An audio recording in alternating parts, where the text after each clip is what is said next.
Welcome, everyone, to this week's episode of the Midlife Reinvention Podcast. I'm your host, Kavita Ahuja, and my goal with this podcast is to inspire you to realize your true inner power and potential, and to live this next stage of your life to the fullest. If you may be going through transitions in your career or life and wondering what's next, I'm here to tell you that you can do this.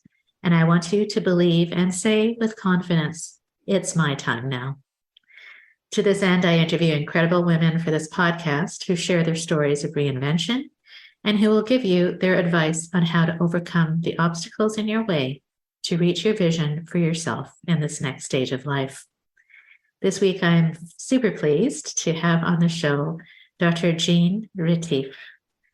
When Jeanne turned 35, she experienced great change, contemplation, confusion, frustration, and joy.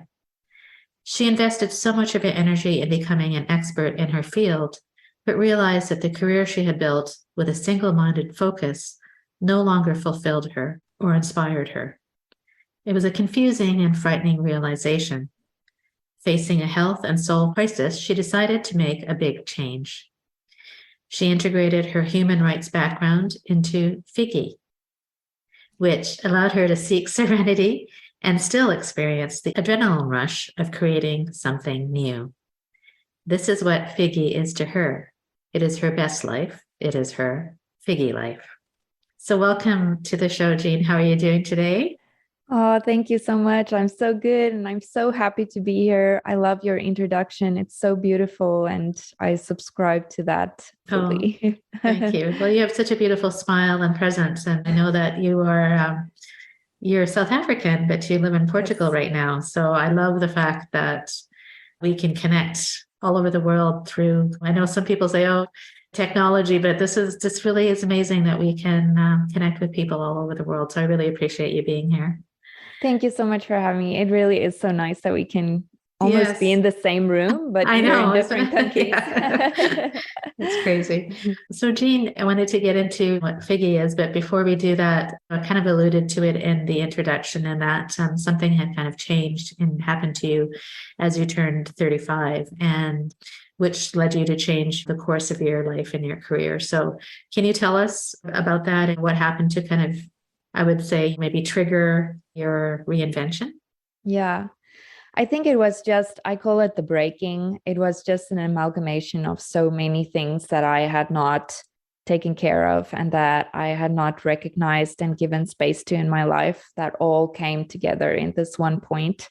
Mm-hmm. So in 2015, I was diagnosed with panic disorder. After having suffered with anxiety issues my entire life, I just didn't know that it was panic disorder because I had suffered some emotional trauma during my childhood and also as a young adult.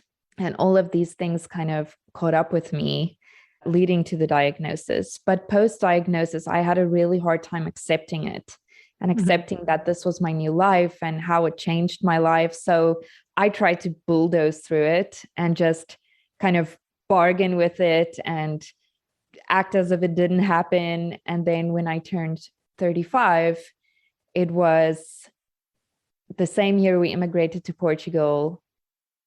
I was at an absolute breaking point. What I was doing to mismanage my panic disorder wasn't working anymore. Mm-hmm. And I had severe health issues. I was having panic attack after panic attack on like a rolling basis. And I was having a lot of crisis with my identity because we had moved to a different country and I have to do something different with my career. So it was all of that just came together. And that's why I call it the breaking, because I just broke. Yeah, I mean, it seems as though it was a bunch of things that all happened at once. And that's these triggers that can cause us to kind of evaluate our lives. And in your case, having the diagnosis of the panic disorder and then moving, and then what was it about your career that was part of it? Was that part of it, or what were you doing before? And yeah, that was part of it. My PhD is in international human rights and criminal law. So I founded a human rights consultancy in South Africa that when I moved here had been running for over a decade successfully. We did a lot of global projects. And the plan was to also move that to Europe, to keep the South African based and the Africa office, and then open one in Europe. And my husband was bringing his company here to open it. And for him, it went great and everything was fine because he already had all of the foundations here. And for me, not so much. So what I didn't realize at that time was I was already carrying so much baggage because I was working such horrific hours in my human rights consultancy. There was a lot of secondary trauma. I didn't work in easy environments. And then when I got here and it struggled to work, I had this whole crisis of, it's not to be vain, it's just to understand that you see yourself as a certain something or someone, and all of a sudden you're not. So I went from being Dr. Jeanne Mari Retief, being invited to president's inaugurations, for seeing that the voting was free and fair, to just Jeanne, Hof's wife. So everything I had built and everything I had worked so hard for all of a sudden was nothing, and I was nothing. And I know when you look at it from the outside, you can say, oh, no, but you weren't nothing. It's not that. But in that moment, you feel that way. And it's really hard to find your grounding in that time. It's so interesting. Thank you for sharing that. It's so interesting because as women, especially, we play these different roles, right? Like we have different roles in our lives, whether it's because in your case, you were Dr. Jeanne Retief, when you played that role and probably played it very well, but then there's other roles like wife or mother or whatever it is, and they can cause a lot of stress because when we try to live up to those expectations of what that role looks like or should be, then do you agree? I mean, it creates a lot of stress. But so then what happened? So you decided after this breaking point in your life, you decided to create something new. Tell us about that. What does it mean? It's an interesting word, Figgi, and tell us how that came about and what the mission is. Yeah, so during this time, it was a really bad time for me and a very confusing and emotional time for me. And I had so much love for my consultancy because I was so proud that I had made that work. And to understand that I was now no longer able to do it, or what I was trying to do to make it work wasn't working, I felt a big sense of failure in that. And then this mismanagement of my panic disorder, the stress about the uncertainty, it just led to this moment where I had to decide, is this what I am going to be and do? Am I going to cry myself to sleep every night? Am I going to stress myself in circles about something that at this moment I can't change? Or am I going to take this time to really look inside and see, okay, where are my problems rooted and stemming from? And how can I use this time to become a better person for myself and for my family? And that's when I realized, like, although I loved what I was doing, it was so counter to my nature because I was always fighting for the right to do something, fighting the political red tape, fighting the bureaucracy. And I'm not that kind of person. I'm very peaceful. I'm very serene. So it was I happened to be good at it, but it was so against everything that I am. And then I thought about Figgi, and I thought about my history in human rights and all of the women I met in my position that felt the way that I felt, but like me, didn't feel like they could say it. Because in a professional environment, you're then seen as lesser than, or not as good as, or, oh, you're stressing too much, or you're too sensitive. So you don't say it, but you do feel it. You feel run down, you feel unsure, you feel like you just need a space where it's okay not to be okay. And I wanted to create that space for women. And that's how Figgi was born. Wow, that's beautiful. That is really beautiful, because I love what you said, is that you had that question, is this what I'm going to be or do? I speak about that a lot with my clients, for example, and a lot of the times when we are doing things, and like you said, it's that what we're doing right now could be really counter to who we are, right?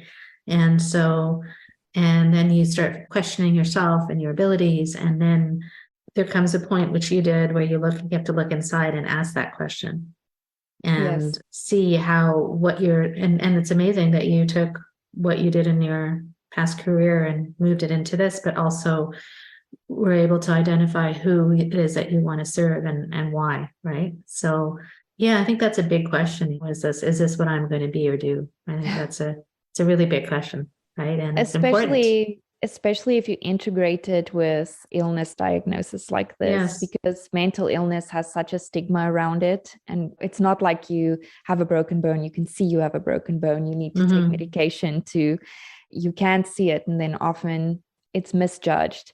So a big part of my problem was also from the pressure it put on me to hide that diagnosis and the shame I felt around that. And the ways that it still does impact my life every day. Is this who I'm going to be? Is this my life now? Am I ever going to be normal again?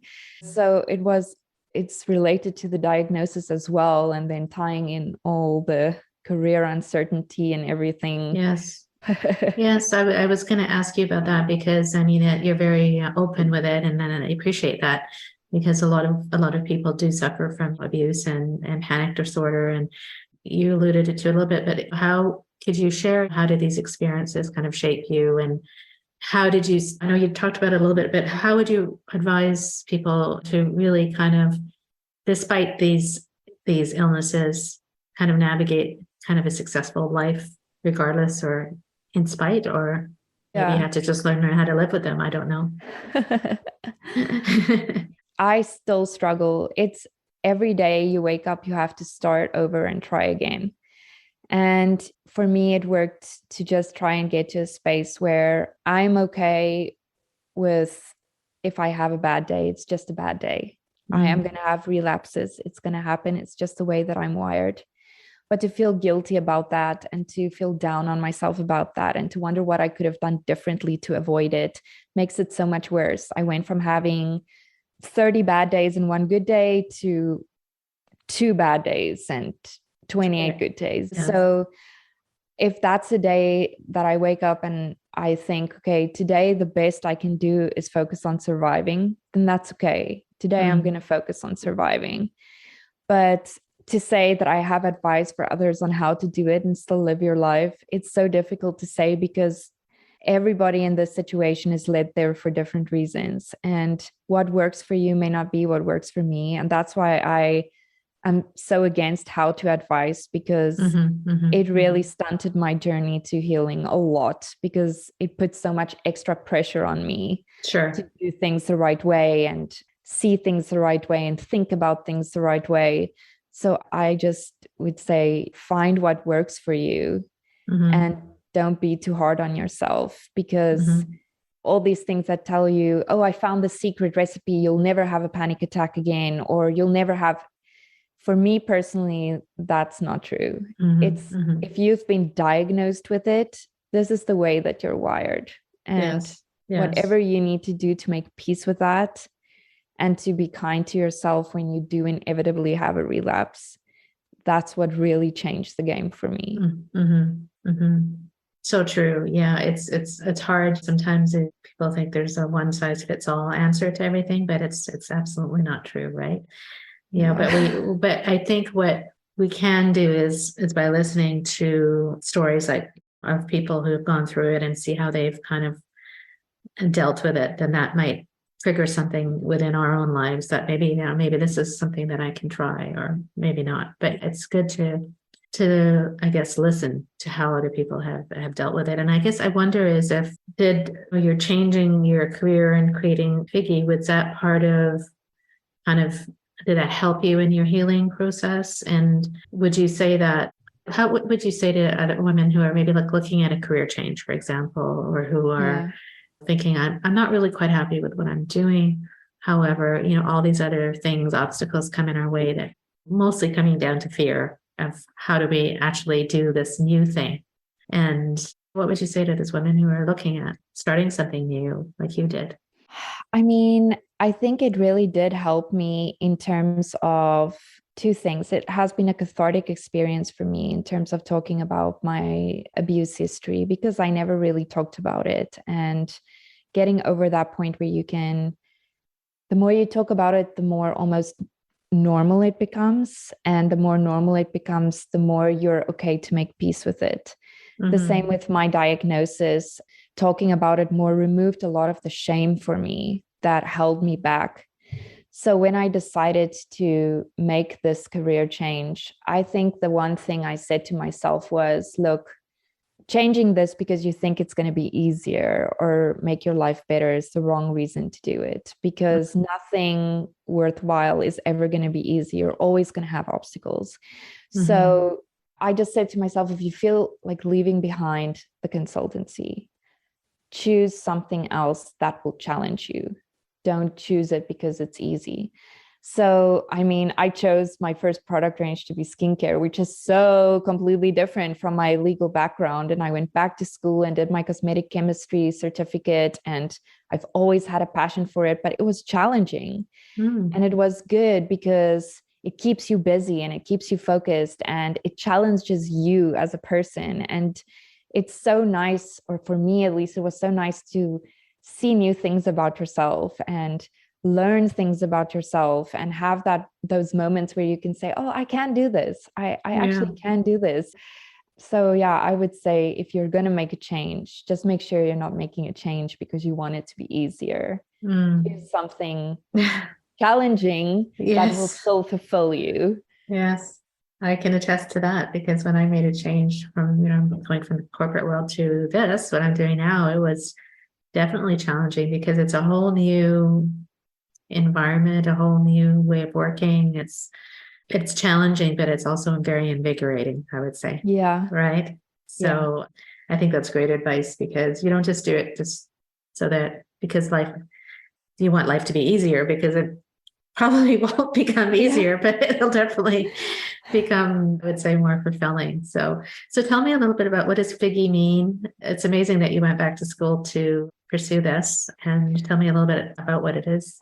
So figs are my favorite fruit. And I was sitting under my tree thinking about what should I name this venture. And I played around with the name fig and I got to Figgi. And when I looked up the symbolism for it, it said that figs stand for reminding us that we are co-creators of our universe and that we are all here to serve each other and to share in each other's creative energy and to build each other up. Like we're a community. And that was exactly what I wanted Figgi to be for other women like me who have struggled, but still want to achieve.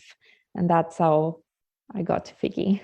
That's beautiful. It just seemed like it just fit perfectly. And then sometimes these things, we put them out there and then the idea just comes and it's like, yep, that's it. Yeah, that's wonderful. That's really wonderful. And so you had, I read a quote that you said that you say that there is no secret to happiness. Life always happens. Yeah. So maybe you can explain what that means to you and what lessons it kind of share, what lessons you can share from that. I am an intense perfectionist, and it in many ways contributes to the level of anxiety I experience. And that's what I was saying about the how to advice. When I was first diagnosed, I went into overdrive. Okay, how am I going to fix this? I'm going to read every book that exists. I'm going to follow all the rules that the doctors are giving me. And I'm going to beat. This is so easy for me. I just need to follow the steps. Right. And then you inevitably make a mistake, or you go wrong, or you relapse. And then you start thinking, oh, it's because I wasn't positive. Oh, it's because I didn't do my grounding exercises. Oh, it's because of this. And then you get so completely down on yourself. But what you forget is, for me personally, it feels like a lot of these books are almost written in the perfect universe.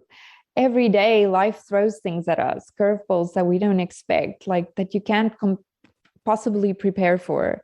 And that's difficult for any human being. Mm-hmm. But if you have a diagnosis like this, it's even more difficult because anything that kind of shifts your world on its axis is a real big no-no. Mm-hmm. Mm-hmm. So trying to live in this state of there's a secret to happiness and there's a secret to make life easier and better just really stunted my journey to healing and acceptance. And now I just try to remind myself that things happen every day. I don't have control over all of them. I'm Mm-hmm. probably going to freak out when they happen, but I can tell myself that it's okay. It's just life. It's not the end. It's not Yes. the biggest crisis. It's just life, and life will Yes. sort itself out again. Yes. It's interesting you say that. When you were talking, it just brought something up in recently we talked about this earlier. Is I had so my parents had health issues, and I had to kind of in the last 6 months, life is just had to take care of them, and Yeah. so you can't prepare for those kinds of things, right? But I actually was thinking about it the other day, and it's like if you have that kind of internal peace in a way, like if you have that internal knowing that everything is going to work out fine, like I kind of always say that to myself, everything is going to work out just fine for you, right? And if you actually truly believe it, then I think whatever comes your way, I mean, it's going to be hard, it's unexpected, but it gives you a little bit more ability to deal with it. So that's how I deal with it. But yeah, it's true. You can't prepare for everything. So yeah. And it's also about taking the pressure off, because right. I think we put so much pressure on ourselves to do it right and to get it right and to have all the pieces of the puzzle together. Yes. And it just takes a little bit of the edge off to know it's not all our fault. That's great. That's really good advice. So, Jeanne, you had said that Figgi is for every woman like me who has struggled, achieved, and still seeks professional and personal purpose, which is beautiful. It was really beautiful. But why did you choose skincare to accomplish this goal? So I felt that I wanted to not only create this community, but offer a product that could help in your kind of self-care journey. And I've always loved skincare. I've always thought that I would have done this in a second life, but it's very closely linked to my panic disorder, because one of the main symptoms of my panic disorder is extremely sensitive skin. And I already had sensitive skin before my diagnosis, and now it's worse. So when I moved to Europe, I never realized all the products here have so much fragrance and essential oils, and my skin cannot handle that at all. So when you're dealing with a high stress level, super sensitive skin, which you are completely aware of the whole time because it's your largest organ, when your skin doesn't feel good, at least I can give this one thing that can make your life just a little bit better. That's beautiful. That's really beautiful. And tell us a little bit about the skin line. Like what are some of the products? So it's a really minimalist skincare routine, which is essential for sensitive skin because you really have to take it down to the basics. So it's a double cleanse and 2 moisturizers, and all of the products are made with South African green rooibos extract, which has so many scientific proven benefits. It's an anti-inflammatory, it's an antimicrobial, it soothes, it calms, and nice. There are so many studies on it and so many benefits from also drinking the tea, cancer preventative and so on, that have all been proven. So it really is honestly a line that is completely dedicated to people with dry and sensitive skin, because it's all about bringing your skin back into a healthy balance, soothing it, calming it, moisturizing it. And that's all I wanted to achieve. That's good. And you have. So congratulations for that. Thank you. How is it doing? It's doing well? Yes, thank you. Yeah, people good. really, really love it. Yeah. Excellent. Excellent. Well, we'll definitely have links so people can go on your website and try it. And if there's any questions, I'm sure you can reach out to you or whatever. But I wanted to talk a little bit about, you mentioned a little bit about self-care and their self-care journey, and tell me a little bit about your belief on that and maybe what kind of things you do for self-care and how that might lead to some kind of balance in your life internally. Yeah. So I am super frustrated with the word self-care at the moment. And Okay, like sorry. everything, no, but we go into these phases, I think, where we have such an amazing source of information on the World Wide Web, and everybody's trying to tell you how to do it. It's a diet, it's a how-to book, it's a this and not that. And I just feel like not everything needs to be that complicated. Self-care is really just caring about the space that you occupy and the energy you share with others. That's all it is. It's not all of these complex things. That's all you need to concentrate on. So how you achieve that and how you get to the state to do that is up to you. I like to have small moments in my day that I can commit to, because I can't always meditate for 15 or 20 minutes. And it's in any way better for my anxiety if I have few 1-minute sessions a day in which I just do a quick grounding, or I just move my body to get rid of my anxious energy. It's because it builds up and it stores itself. I also love to do a really short grounding exercise before I leave the office, just to make sure I don't bring any of that energy home with me, because I've seen the way that it interacts with my family and then mirrors back to me. So I just try to not bring any of that frustration into my house. Yes. And another thing I really love doing is the moment I come into the house to put my phone in a separate room and leave it there overnight. Oh, that's impressive. Really? All night? Yeah. Wow. I see a really big difference in my anxiety levels if I don't have digital interaction at night, because I think you just worry and you stress if you see that email coming in. Even if you don't read it, you're still thinking about it. Yes. So I just try to do as much as I can, the best way I can throughout the day. And when I come home, I put it in a different room, and I try not to have any kind of screen time. It just makes you more present in what's happening in your life, in real life, not in the digital life. That's a great advice. And I agree with that. I mean, that word self-care has kind of become like a thing, 10 ways to self-care. It's like 5 tips on how you can self-care. It's like, it drives me crazy too, because I love that definition about caring about the space that you occupy. That's really beautiful. And it's about, well, how do you care for yourself and what works for you? And I think that seems to be a theme in what you believe is it's not a one size fits all, but it's about understanding yourself and working with what you have and not being too hard on yourself as well, and just accepting that you can have good days and bad days, right? So that's exactly right. That's wonderful. It's so great. So tell me a little bit about what you're doing now, and tell me about your plans for Figgi and what's happening in your life and moving forward. So at the moment, it's all full steam ahead with Figgi. We are launching a brand new website next week. Oh, that's exciting. Yeah, because we wanted to offer also customers the chance to try the line before they buy it if they wish. So there will be options to order free samples. And the blog is doing well. I post every week where I share a lot of personal stories.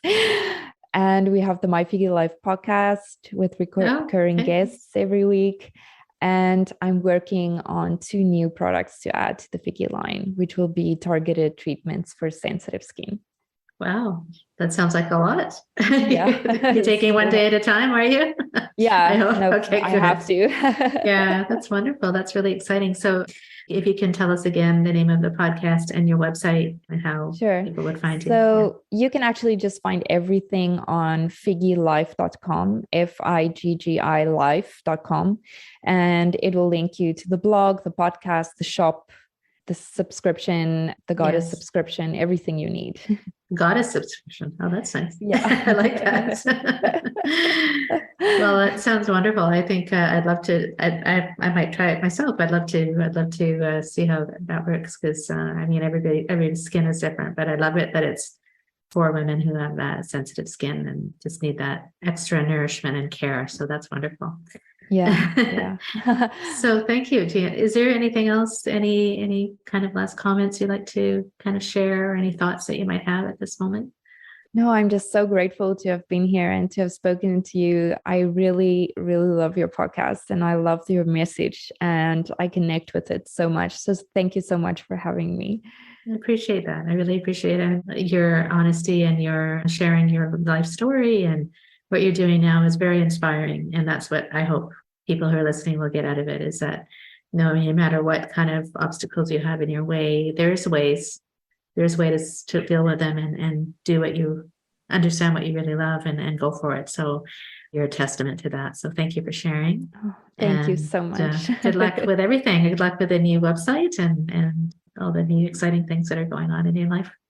Thank you so much. Thank you. All right. Take care.